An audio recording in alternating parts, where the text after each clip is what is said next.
Hello my all future doctors, how are you? This is Pammi Ojha and hope so कि आप लोग की study बहुत ही अच्छी चल रही होगी। पिछले लेक्चर में मैंने जो भी लेक्चर यूट्यूब पे लगाए हैं तो आप लोग देखना, आप लोग को कहीं प्रॉब्लम नहीं होगा। और मेरे लेक्चर लगाने के बाद, फिनिश होने के बाद चैप्टर आप लोग एनसीईआरटी पढ़ना, आपको बहुत ही ईजी लगेगा।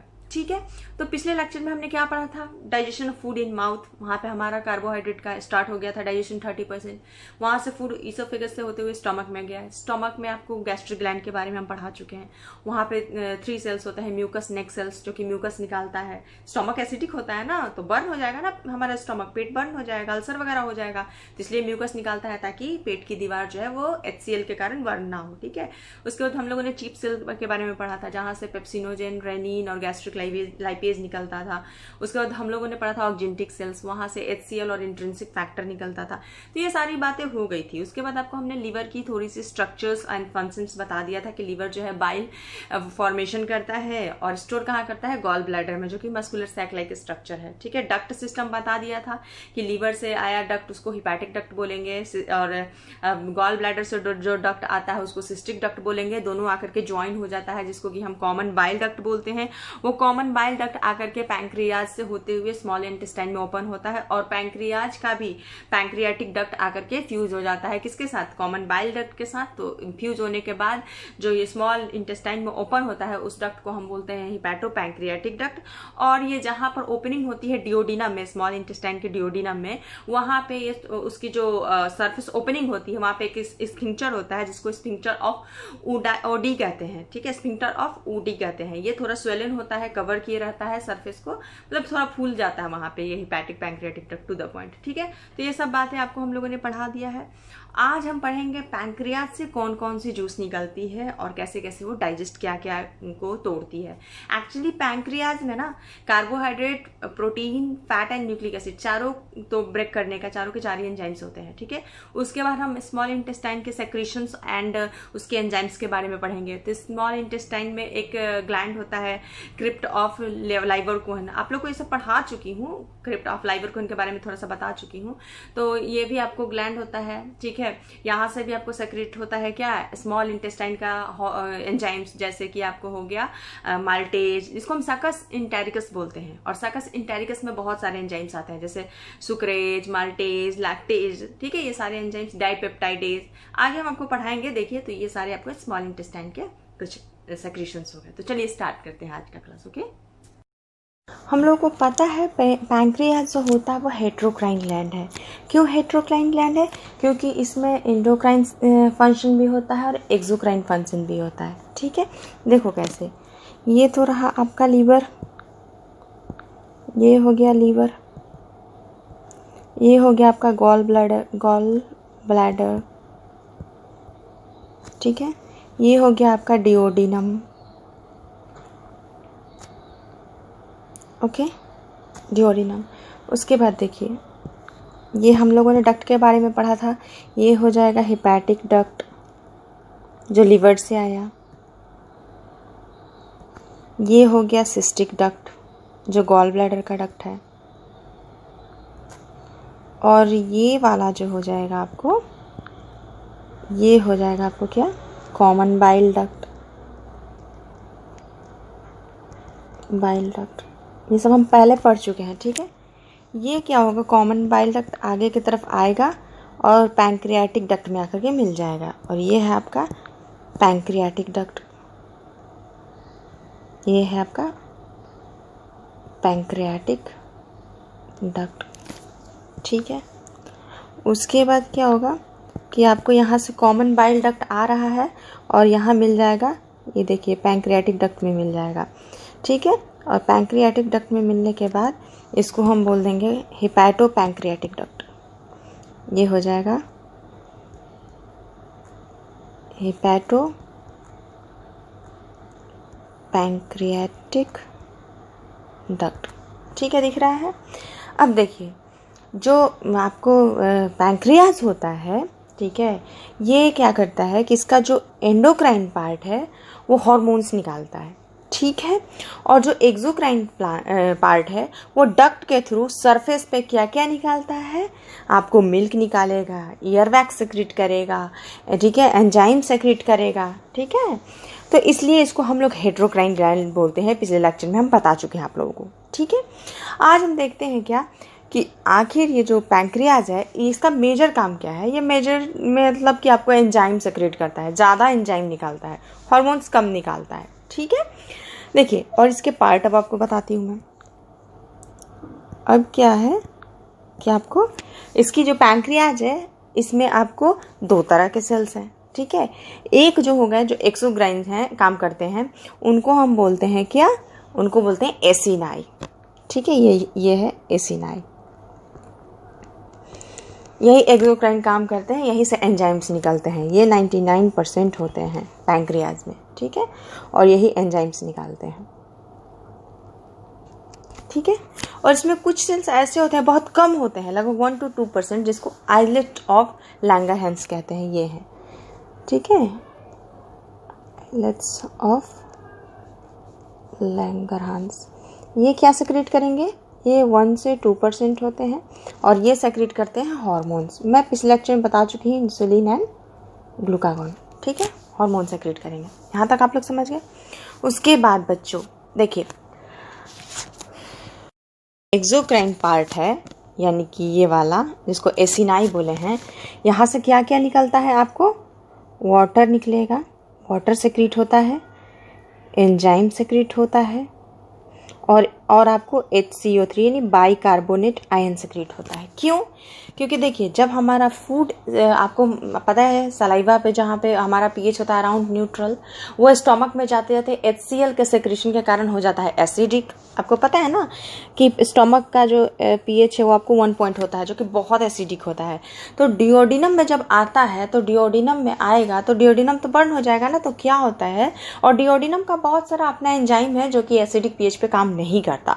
तो इसके लिए क्या होता है, पैंक्रियाज से पैंक्रियाटिक जूस निकलता है, जिसमें कि आपको बाइकार्बोनेट आयन होता है जो कि अल्कालाइन होता है, और ये क्या करता है, एसिडिक फूड के साथ मिक्स होकर के न्यूट्रल बनाता है उसको, मतलब न्यूट्रल की तरफ कोशिश करता है कि धीरे धीरे इसकी एसिडिटी जो है वो कम हो जाए, ठीक है। तो HCO3 माइनस क्या है, अल्कालाइन है। उसके बाद वही नहीं, आपको जो बाइल सेक्रेशन भी होता है, जो आपको लीवर बनाता है, जो गॉल ब्लैडर उसको स्टोर करता है, वो भी कॉमन बाइल के डक्ट होते हुए आपको पैंक्रियाटिक जूस, वो आगे हिपैटो पैंक्रियाटिक डक्ट से आता है डिओडिनम में, तो वो भी आपको अल्कालाइन ही होता है। वो भी क्या करता है, इसकी एसिडिटी को कम करता है, फूड की एसिडिटी को कम करता है, समझ गए। नहीं तो क्या होगा, डिओडिनम तो जल जाएगा, ठीक है। एसिड एनवायरमेंट, और बहुत सारा एंजाइम तो एसिड एनवायरमेंट में काम नहीं करता। इसके लिए डुओडिनम को अल्कालाइन बनाने के लिए बाइल सॉल्ट है, आपको बाइकार्बोनेट आयन है, ये सब क्या करता है, एसिडिटी को कम करता है और अल्कालाइन मीडियम देता है, ठीक है, डिओडिनम में। हम लोग पढ़े थे पिछले लेक्चर में कि हमारा सलाइवा का, ये दूसरा कलर ले लेती हूँ, ये, हाँ देखिए, हम लोगों ने पढ़ा था कि हमारा जो सलाइवा है वो क्या करता है, कार्बोहाइड्रेट का स्टार्ट कर दिया था डाइजेशन 30%, ठीक है, मुंह में स्टार्ट हो गया था। उसके बाद स्टोमक में हम लोगों ने देखा था कि प्रोटीन का डाइजेशन स्टार्ट हो गया था, ठीक है, किसके प्रेजेंस में, किस एंजाइम के प्रेजेंस में, आपको पेप्सिन के प्रेजेंस में, ठीक है। उसके बाद अब हम देखेंगे पैंक्रियाज के बारे में, पैंक्रियाज का सेक्रेशन। तो पैंक्रियाज से ना बच्चों सब कुछ निकलता है, कार्बोहाइड्रेट को भी डाइजेस्ट करने के लिए, प्रोटीन को, न्यूक्लिक एसिड को, लिपिड को, इन सब को डाइजेस्ट करने के लिए सारे के सारी एंजाइम्स हमारे पैंक्रियाज से निकलते हैं, ठीक है। तो सबसे पहले हम देख लेते हैं आपको प्रोटीन को डाइजेस्ट करने वाले एंजाइम, जिसको हम प्रोटीएज कहते हैं, ठीक है। ये 4 टाइप्स के होते हैं, ट्रिप्सिनोजेन, काइमोट्रिप्सिनोजेन, और आपको प्रो कार्बोक्सी पेप्टाइडेज, और आपको प्रोइलास्टेज। ये चारों के चारों एंजाइम आपको इनएक्टिव फॉर्म में होते हैं और ये आपको पैंक्रियाज से सेक्रेट होते हैं, ठीक है। कौन कौन सा देख लेते हैं। फर्स्ट आपको ट्रिप्सिनोजेन, जेन लगा है, ठीक है, ये प्रो एंजाइम है। प्रो एंजाइम का मतलब इनएक्टिव एंजाइम, ठीक है। सेकंड निकलेगा पैंक्रियाज से काइमोट्रिप्सिन, ट्रिप्सिनोजेन। ठीक है, उसके बाद थर्ड है आपको प्रो कार्बोक्सी पेप्टाइडेज,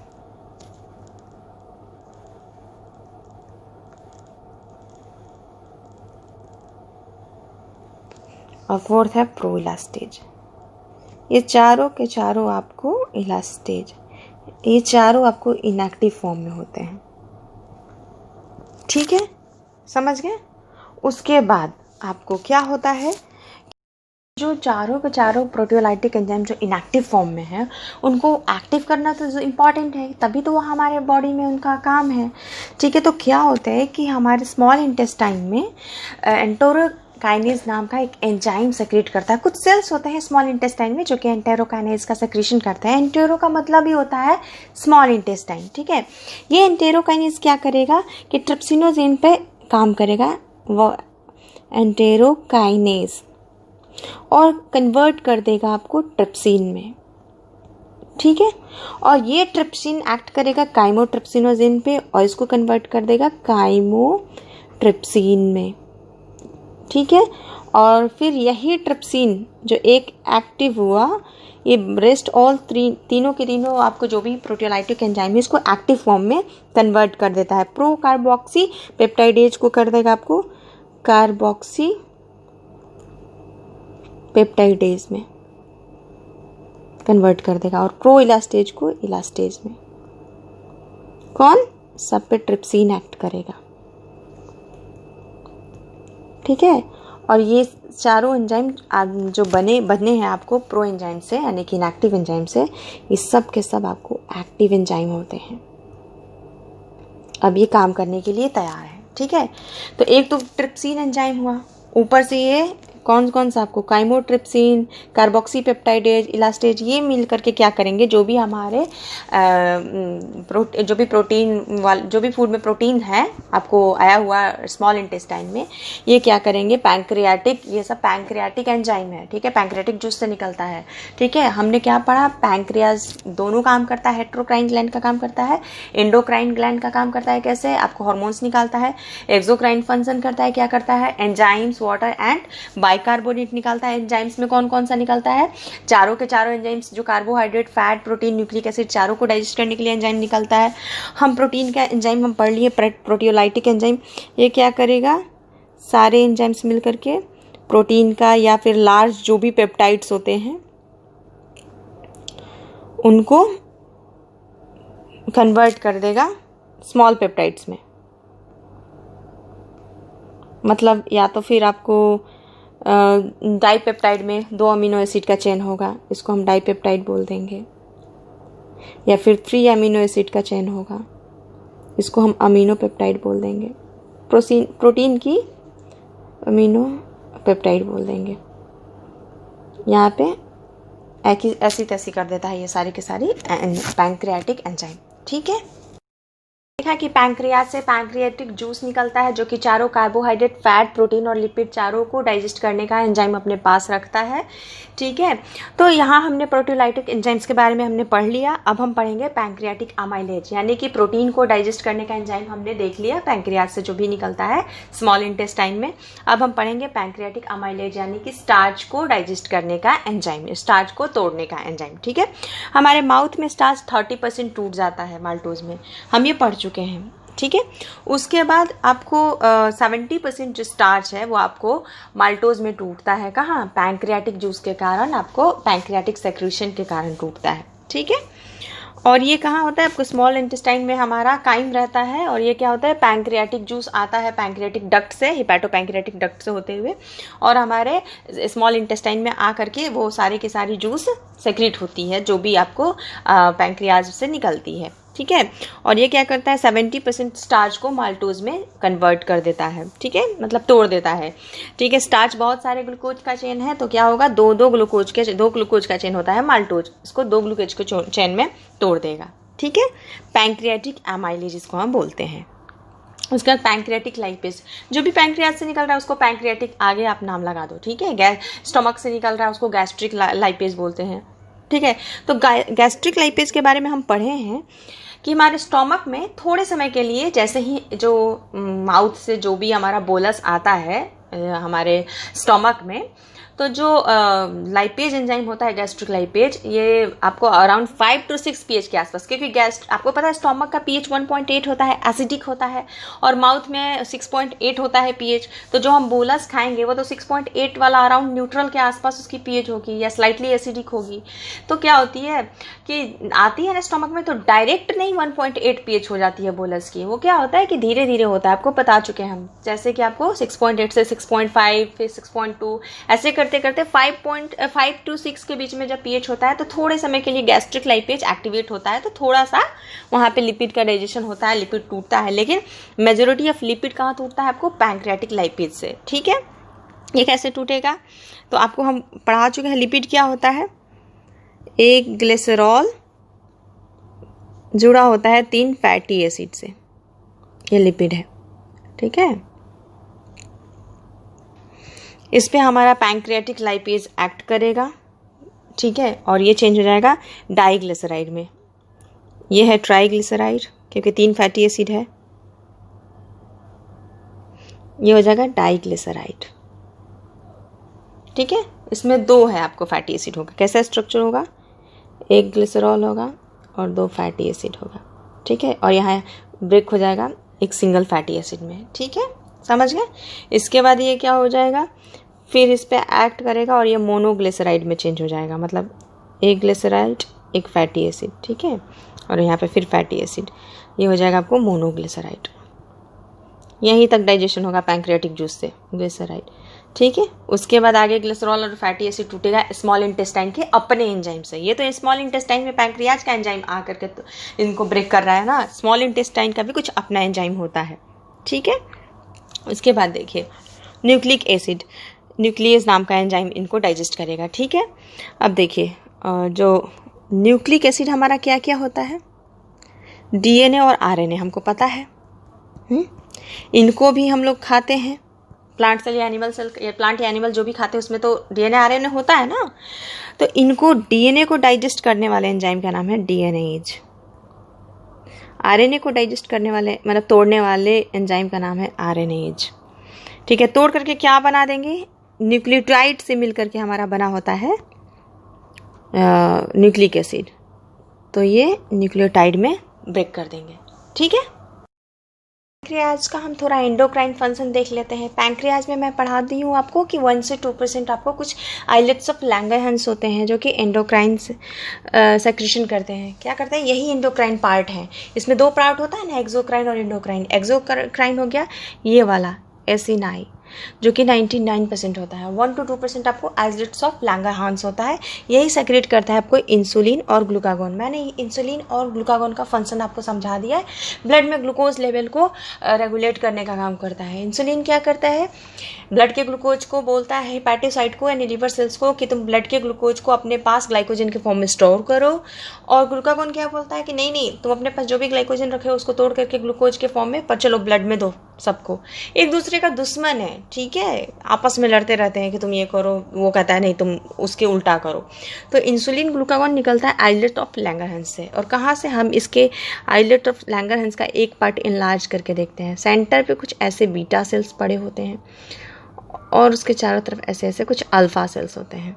ये बीटा सेल्स से निकलता है हमारा इंसुलिन और इस अल्फा सेल से निकलता है हमारा ग्लूकागोन। समझ गए? लेक्चर नंबर 3 में मैंने बता दिया है विलाई और माइक्रोविलाई का कॉन्सेप्ट, बट अभी स्मॉल इंटेस्टाइन के बारे में स्टडी करेंगे तो उसके पहले मैं थोड़ा सा आपको एक्सप्लेन कर देती हूँ। देखिए, यह हमारा इंटेस्टाइन का पार्ट है। इसको हमने यहाँ से काटा तो देखा कि अंदर इस तरीके का कुछ फोल्ड है। इसी फोल्ड को हम बोलते हैं प्लाकी सर्कुलर्स।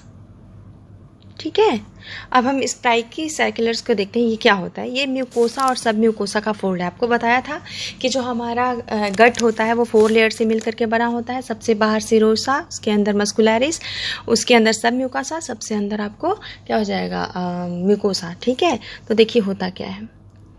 मान लीजिए ये हो गया आपको मस्कुलरिस लेयर। ठीक है, इसके ऊपर ये आपको सब म्यूकोसा का फोल्ड होता है। ठीक है, इसके ऊपर फिर ये फोल्ड म्यूकोसा का होता है। इस तरीके से फोल्ड होता है। कहाँ? हमारे गट में सबसे इनर लेयर पे, ठीक है, कुछ इस तरह का फोल्ड होता है म्यूकोसा का, ठीक है। म्यूकोसा, सब म्यूकोसा का जो फोल्ड है इसको हम बोल देंगे प्लाइकी सर्कुलर्स। और ये हो गया आपको, ये हो गया आपको म्यूकोसा, सॉरी सब म्यूकोसा का फोल्ड, सब म्यूकोसा। ये हो गया आपको म्यूकोसा का फोल्ड,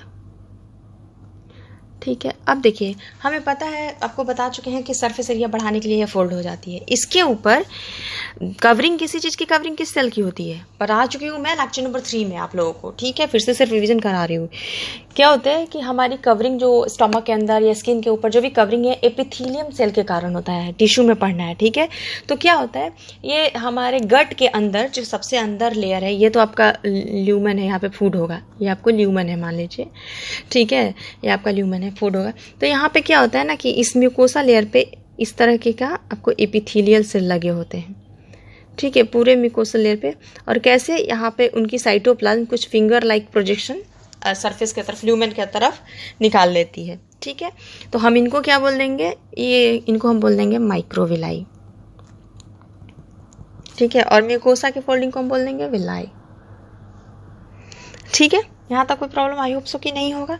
उसके बाद देखिए बच्चों, होता क्या है कि क्या होता है ना बच्चों कि ये जो आपका एपिथेलियम सेल है, इसको एक सेपरेट करके दिखा रही हूँ, कुछ ऐसा दिखता है। ये ब्रश जैसा लग रहा है ना, इसलिए इसको ब्रश बॉर्डर अपीयरेंस भी बोलते हैं, ठीक है। उसके बाद देखिए, अब हम स्टार्ट करते हैं आपको स्मॉल इंटेस्टाइन, ठीक है, स्मॉल इंटेस्टाइन। देखिए बच्चों, जैसे हमारे स्टमक में आपको गैस्ट्रिक ग्लैंड होता है, ठीक है।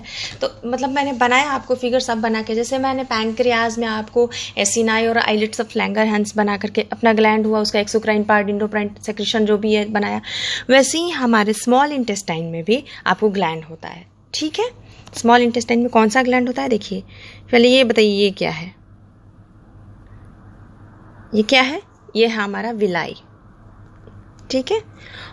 और विलाई के नीचे छुपा हुआ, क्रिप्ट मतलब समझ रहे हैं, हिडन, ठीक है। दूसरे कलर से बना लेती हूँ मैं, किस कलर से, ये कलर ले लेती हूँ, ठीक है। ये क्या होता है कि हमारा कुछ विलाई के बीच में ऐसे छुपा हुआ स्ट्रक्चर है, ठीक है। इसको क्रिप्ट ऑफ लाइवर कोहन बोलते हैं, ठीक है। यह हमारा ये ग्लैंड है, कहाँ का ग्लैंड है, स्मॉल इंटेस्टाइन का, लाइवर कोन, ठीक है। ये क्या सेक्रेट करता है, ये बहुत सारे एंजाइम सेक्रेट करता है, ठीक है। इसको हम बोलते हैं सक्कस एंटेरिकस। एंटेरिकस का मतलब हम पढ़ा चुके हैं, आपको समझ लीजिएगा, स्मॉल इंटेस्टाइन से रिलेटेड है, ठीक है। या इसमें बहुत सारे एंजाइम्स होता है, इसलिए इसको, और पता है यहाँ पर भी आपको पता है कि जब ये इस तरह की विलाई होगी तो इस पे आपको माइक्रोविलाई भी होगी, ये सेल्स होंगे जो ब्रश बॉर्डर अपीयरेंस देते हैं, ये यहाँ पर भी होते हैं, क्राइप्ट ऑफ नीचे साइड में क्राइप्ट ऑफ लाइवर कोहन के पास भी, इसलिए इसको ब्रश बॉर्डर एंजाइम्स भी बोलते हैं, ब्रश बॉर्डर एंजाइम्स। देखिए बच्चों, यहाँ से जो एंजाइम्स निकलता है ना, ये अपना सेक्रीशन क्या करता है, क्रिप्ट ऑफ लाइवर कोहन जो है, सक्कस इंटेरिकस जो भी अपने एंजाइम्स है यहाँ से सेक्रीट करता है, और ये कहाँ, इधर आपको ल्यूमन में भेजता है, ठीक है। और डायरेक्ट नहीं, यहाँ पे पैसेज होता है, डक्ट होता है, ठीक है, ये डक्ट के थ्रू भेजता है, ठीक है। तो कोई भी चीज़ आपको समझाया था मैं कि ब्लड में नहीं जाता है, और जो चीज़ और सरफेस पे जाएगा या ल्यूमेन में, और उसमें डक्ट का यूज़ होगा, तो वो क्या होगा, एक्सोक्राइन होगा, एक्सोक्राइन पार्ट होगा। तो ये जो क्रिप्ट ऑफ लाइवर कोहन है, ये भी एक्सोक्राइन पार्ट ही है, ठीक है। और जो क्रिप्ट ऑफ लाइवर कोहन है, ये ड्यूओडेनम में बहुत ज़्यादा होता है, जेजुनम में भी होता है, इलियम में भी होता है, बट ड्यूओडेनम में बहुत ही ज़्यादा होता है, ठीक है। समझ गए यहाँ तक आप। उसके बाद देखिए बच्चों, उसके बाद हम सेक्रीशन की बात करते हैं। स्मॉल इंटेस्टाइन में जो हमारा पैंक्रियाटिक जूस में हम डाइजेस्ट किए थे, तो जो बच गया था, जो फाइनल प्रोडक्ट जो पैंक्रियाटिक जूस डाइजेस्ट किया था, यहाँ पे अब उसका फाइनली डाइजेशन होगा, ठीक है। स्मॉल इंटेस्टाइन में पहले हम बात करते हैं प्रोटीन का। प्रोटीन हम क्या पढ़ चुके थे पहले कि हमारा प्रोटीन जो है आपको डाइपेप्टाइड या अमीनोपेप्टाइड में बन गया था। डाइपेप्टाइड 2 अमीनो एसिड का और अमीनोपेप्टाइड 3 अमीनो एसिड का चयन होता है। इसमें क्या होगा, जैसे ये मान लीजिए अमीनोपेप्टाइड है, 3 अमीनो एसिड है ना, तो यहाँ से एक अमीनो एसिड टूट करके अलग हो जाएगा, फिर बनेगा ऐसा डाइपेप्टाइड। डाइपेप्टाइड एक्चुअली डाइपेप्टाइड भी बना, एक तो सिंगल टूटा तो वो भी सिंगल अमीनो एसिड हो गया। अभी आप ऐसा मैक्सिमम वाला बताती हूँ। फिर ये डाइपेप्टाइड पे फिर आपको ये टूटेगा सिंगल अमीनो एसिड में। एंजाइम्स की बात करते हैं तो यहाँ पे एंजाइम्स आपको अमीनो पेप्टाइड टूटा है तो यहाँ पे यूज़ होगा अमीनो पेप्टाइडेज एंजाइम।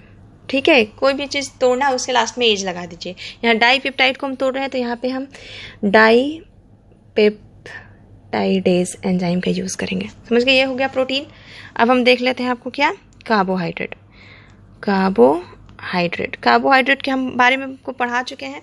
30% जो माल्टोज माउथ में टूटा, 70% आपको पैंक्रियाटिक जूस में टूटा। ठीक है, लेकिन देखिए कुछ जो है एक्सेप्शंस हैं। कुछ कार्बोहाइड्रेट जो कि होते हैं 2 यूनिट से मिलकर बने होते हैं।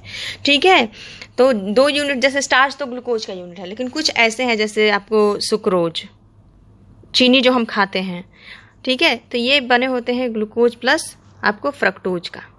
ठीक है, तो सुक्रोज जो है वो आपको सीधे स्मॉल इंटेस्टाइन में आ जाता है, कहीं इसका डाइजेशन नहीं होता है। किसका सुक्रोज का आपको हो गया माल्टोज, ये हो गया आपको मिल्क शुगर, कौन सा हो गया लैक्टोज, इसका स्मॉल इंटेस्टाइन में डाइजेशन होता है। ठीक है, अब देखिए कौन कौन सा एंजाइम किस पे एक्ट करता है। आप लोग एनसीईआरटी पक्का सामने रखना। ठीक है, और हाँ, मेरे लेक्चर लगाने के बाद आप लोग एनसीईआरटी जरूर पढ़ना। ठीक है, तो देखिए सुक्रोज पे आपको वर्क करेगा, स्मॉल इंटेस्टाइन का एंजाइम है सुक्रेज। माल्टोज पे एक्ट करेगा और सुक्रोज टूटेगा तो बनेगा क्या क्या, ग्लूकोज प्लस फ्रक्टोज, और ये ग्लूकोज हो गया। ठीक है, पूरा लिख दूं, रुकिए पूरा लिख देती हूँ। Glucose plus fructose. ठीक है, माल्टोज पे माल्टेज एक्ट करेगा तो ये बना देगा क्या आपको, ग्लूकोज और ग्लूकोज। ठीक है, लैक्टोज पे क्या एक्ट करेगा आप लोग बताइए, लैक्टेज, और क्या बनेगा, ग्लूकोज प्लस गैलैक्टोज। ये तो हम बात कर लिए कार्बोहाइड्रेट का डाइजेशन की बात। ठीक है, फाइनल है, डाइजेस्ट हो रहा है। उसके बाद हम बात कर रहे हैं आपको लिपिड की। लिपिड के बारे में हमने लास्ट में पैंक्रियाटिक जूस के थ्रू हमने क्या बना लिया था, मोनोग्लिसराइड बना लिया था। ठीक है, अब हमको मोनोग्लिसराइड समझ से, एक ग्लिसरॉल और एक फैटी एसिड, मोनोग्लिसराइड को ब्रेक करना है। इस पे लाइपेज एक्ट करेगा और ये तोड़ देगा ग्लिसरॉल और फैटी एसिड में। ठीक है, अलग अलग हो गया। ये स्मॉल इंटेस्टाइन की बात बता रही हूँ मैं। उसके बाद आपको लास्ट है आपको न्यूक्लिक एसिड का डाइजेस्ट। न्यूक्लिक एसिड हमने न्यूक्लियोटाइड बना लिया था, डीएनए आरएनए का ब्रेक कर दिया था न्यूक्लियोटाइड में, डीएनए आरएनए एंजाइम्स का यूज़ करके। ठीक है, तो जो न्यूक्लियोटाइड है ये क्या होता है, एक शुगर होता है, एक नाइट्रोजिनस बेस और एक फॉस्फेट होता है। ठीक है, तो क्या होगा, यहाँ पे न्यूक्लियोटाइड पे एक एंजाइम काम करेगा जिसका नाम है फॉस्फेटेज। ठीक है, और क्या होगा, ये बना देगा न्यूक्लियोसाइडेज। ठीक है, अब सॉरी न्यूक्लियोसाइड, देखिए एंजाइम पढ़ाते पढ़ाते मैं भी एंजाइम हो गई हूँ। ठीक है, उसके बाद क्या होगा, फिर यहाँ पे न्यूक्लियोसाइडेज एंजाइम एक्ट करेगा, न्यूक्लियोसाइड को तोड़ने वाला। न्यूक्लियोसाइड क्या होगा, यहाँ फॉस्फेटेज वर्क किया, फॉस्फेटेज इस पे एक्ट करेगा, इस पे, और इस बॉन्ड को तोड़ देगा। ठीक है, उसके बाद तो ये जो शुगर और नाइट्रोजनस बेस है यही आपको न्यूक्लियोसाइड हो गया। अब यहाँ पे एंजाइम काम करेगा न्यूक्लियोसाइडेज। ये क्या करेगा, आपके न्यूक्लियोसाइड का ये जो शुगर और नाइट्रोजनस बेस है यहाँ से बॉन्ड ब्रेक कर देगा। ठीक है, तो ये बन जाएगा शुगर अलग और नाइट्रोजनस बेस अलग। ठीक है, समझ में आया। उसके बाद देखिए एक छोटा सा चैट बना देती हूँ आपको रिवीजन करने के लिए, कहाँ पे क्या क्या होता है। ठीक है, तो देखिए हम बना लेते हैं, आपको इसको हटा देती हूँ। हाँ, कार्बोहाइड्रेट, ये आपका हो गया प्रोटीन, ठीक है। उसके बाद इधर लिपिड और न्यूक्लिक एसिड, ठीक है। अब इस चार्ट में देखिए क्या, सबसे पहले हम बकल कैविटी की बात करते हैं, ठीक है। कार्बोहाइड्रेट का हुआ था, हमारा डाइजेशन स्टार्ट हो गया था कहाँ, बकल कैविटी में। दूसरे कलर से बना देती हूँ, बकल कैविटी में स्टार्ट हो गया था डाइजेशन, किसके प्रेजेंस में, सैलिवरी अमाइलेज के प्रेजेंस में, ठीक है, ओके। प्रोटीन का हुआ था, नहीं, माउथ में नहीं हुआ था। लिपिड का भी स्टार्ट नहीं हुआ था और न्यूक्लिक एसिड का भी स्टार्ट नहीं हुआ था डाइजेशन माउथ में। सेकंड हो गया आपको क्या, चलिए हम स्टोमक में देखते हैं। हमारा कार्बोहाइड्रेट का जो है स्टोमक में हुआ था, बकल कैविटी हो गया, स्टोमक में नहीं था। स्टोमक में कार्बोहाइड्रेट का डाइजेशन नहीं हुआ था, ठीक है। और स्टोमक में किस चीज़ का हो रहा था, प्रोटीन का स्टार्ट हुआ था, ठीक है। किसके प्रेजेंस में, पेप्सिन और रेनिन, बच्चों में, याद है, मैं क्लास में पढ़ा चुकी हूँ, छोटे बच्चे इन्फेंट में होता है, ये स्टार्ट हो जाता है प्रोटीन का डाइजेशन, ठीक है। उसके बाद आपको स्टोमक में थोड़ा बहुत गैस्ट्रिक लाइपेज भी काम करता है, ठीक है, बहुत लिटिल अमाउंट में आपको गैस्ट्रिक लाइपेज, लिपिड को डाइजेस्ट करने के लिए, ठीक है, यहाँ पे शुरू हो जाता है। और न्यूक्लिक एसिड का डाइजेशन नहीं होता है हमारे स्टोमक में, ठीक है। उसके बाद हम बात करते हैं पैंक्रियाटिक जूस का, पैंक्रियाज से निकलता है पैंक्रियाटिक जूस, ठीक है। इनके कलर बदल लेते हैं, ये कलर ले लेती हूँ, नहीं यूज़ की हूँ अभी तक, ठीक है। तो पैंक्रियाटिक जूस में आपको हो गया क्या, सबसे पहले कार्बोहाइड्रेट का होता है पैंक्रियाटिक जूस में, आपको कार्बोहाइड्रेट का तो डाइजेशन होता है किसके प्रेजेंस में, पैंक्रियाटिक एमाइलेज के प्रेजेंस में होता है कार्बोहाइड्रेट का। प्रोटीन का होता है पैंक्रियाटिक जूस से, हाँ होता है। एडल्ट में प्रोटीन का डाइजेशन ट्रिप्सिन और काइमोट्रिप्सिन के हेल्प से होता है। काइमोट्रिप्सिन क्या होता है कि जो कैसीन प्रोटीन होता है पारा कैसीन में बदलता है आपको काइमोट्रिप्सिन के हेल्प से, ठीक है। और जो पारा कैसीन है फिर पेप्टाइड बनता है आपको ट्रिप्सिन के प्रेजेंस में, ठीक है। एडल्ट में कहाँ, पैंक्रियाटिक जूस जो निकलता है वहाँ पे, मतलब स्मॉल इंटेस्टाइन में हमारा प्रोटीन रहता है दूध वाला कैसीन प्रोटीन, उधर से आता है पैंक्रियाटिक जूस जो भी निकलता है आपको हिपैटो पैंक्रियाटिक डक्ट से आता हुआ इधर आपको डाइजेस्ट करता है प्रोटीन का, मिल्क प्रोटीन का, ठीक है, समझ में आया। उसके बाद आपको इसमें और भी एंजाइम होते हैं प्रोटीन को डाइजेस्ट करने वाले, कार्बोक्सी पेप्टाइडेज, ठीक है, और इलास्टेज, ये हम लोग पढ़ चुके हैं, ठीक है, ओके। उसके बाद पैंक्रियाज में पैंक्रियाटिक लाइपेज भी होता है जो कि हेल्प करता है आपको, पैंक्रियाटिक लाइपेज लिपिड का ब्रेकडाउन होता है, ठीक है। उसके बाद न्यूक्लिक एसिड का नहीं होता है पैंक्रियाज में, ठीक है, समझ में आया यहाँ तक। सॉरी, लिपिड का होता है पैंक्रियाज में। पैंक्रियाज में मेरा भी ध्यान ना, पैंक्रियाज में तो सारे के एंजाइम्स होते हैं, तो पहली बार स्टार्ट आपको पैंक्रियाज में ही होता है न्यूक्लिक एसिड, डीएनए और आरएनए का डाइजेशन, ठीक है, होता है, ठीक है। आपको न्यूक्लिएज एंजाइम्स के प्रेजेंस में होता है, रुक इसको हटा देते हैं, ठीक है। जैसे आपको डीएनएज हो गया, डीएनए को डाइजेस्ट करेगा, और आरएनएज हो गया, आरएनए को तोड़ने का काम करता है, ठीक है। यहाँ तक आप लोग समझ गए। उसके बाद देखिए अब हमारा फाइनली आया गया स्मॉल इंटेस्टाइन। यहाँ पे क्या क्या होता है देखिए बच्चों, यहाँ पे कार्बोहाइड्रेट जो स्मॉल इंटेस्टाइन से क्या निकलता है, सक्कस एंटेरिकस एंजाइम, ठीक है। यहाँ पे कार्बोहाइड्रेट का होगा डाइजेशन। कौन कौन सा एंजाइम यहाँ पे काम करेगा कार्बोहाइड्रेट को डाइजेस्ट करने के लिए, हम पढ़ा दिए आपको, माल्टेज, सुक्रेज, लैक्टेज, ठीक है। उसके बाद आपको यहाँ पे प्रोटीन का भी होगा डाइजेशन। कौन कौन सा आपको ये एंजाइम यूज़ होगा, स्मॉल इंटेस्टाइन में होता है अमीनो पेप्टाइडेज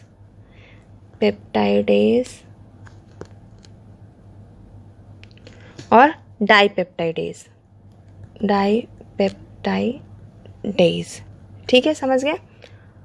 उसके बाद आपको फिर हम स्मॉल इंटेस्टाइन में लिपिड का भी होगा, लिपिड का लाइपेज के प्रेजेंस में होगा। फाइनली स्मॉल इंटेस्टाइन में सब कुछ हमारा टूट जाता है मोनोमर में, जो कि एब्जॉर्ब अप होगा यहाँ से। ठीक है, लाइपेज। उसके बाद आपको न्यूक्लिक एसिड होता है, वो स्मॉल इंटेस्टाइन में टूटता है। किसके फाइनल प्रोडक्ट किस में आता है आपको? फॉस्फेटेज और न्यूक्लियोसाइडेज। ठीक है, के लेक्चर का लास्ट कॉन्सेप्ट आपको देते हैं। देखिए, हमारा जो फूड स्टमक में आता है, स्टमक के सेक्रेशंस के साथ जो भी आपको जूसेस वगैरह होती है, गैस्ट्रिक जूस, वो मिक्स हो जाती है फूड के साथ, जो कि आपको काइम का फॉर्मेशन करती है। ठीक है, उसके बाद क्या होता है बच्चों कि काफ़ी एसिडिक होता है। माउथ से जो हमारा बोलस आता है वो एसिडिक नहीं होता, वो तो 6.8 अराउंड न्यूट्रल होता है पीएच उसका। ठीक है, स्लाइटली एसिडिक या न्यूट्रल बोल सकते हैं आप उसको लगभग। तो यहाँ पे ना स्टमक में जो भी हमारा फूड होता है, सेक्रेशंस, गैस्ट्रिक सेक्रेशंस के साथ काइम बनता है, तो काइम बहुत एसिडिक होता है, 1.8 पीएच होता है स्टमक का। ठीक है, तो ये हमारे डिओडिनम का जो भी आपका स्मॉल इंटेस्टाइन का जो पीएच है वो अल्कलाइन होता है 7.8। ठीक है, तो ये कैसे होता है? ये फूड जो होता है ये एसिडिक यदि जाएगा हमारे अल्कलाइन इसमें लास्ट आपको कॉन्सेप्ट देनी बस बाकी रहेगी है। चलिए पढ़ते हैं हम। हाँ, देखिए, जो हमारा माउथ से फूड आता है सलाइवा के साथ मिक्स होकर के, वो बोलस होता है, वो आपको अराउंड न्यूट्रल पीएच होता है, 6.8 होता है हमारे माउथ का पीएच। ठीक है, जब वो स्टमक में आता है, स्टमक सेक्रेशन के साथ मिक्स हो जाता है तो काफ़ी एसिडिक हो जाते हैं और इसको हम काइम बोलते हैं। स्टमक में आते ही वो सेक्रेशन के साथ मिक्स होकर के बोलस जो है वो काइम का फॉर्मेशन करता है। ठीक है, और ये काइम स्टमक का चूँकि पीएच 1.8 होता है, इसलिए काइम बहुत ही ज़्यादा एसिडिक होता है।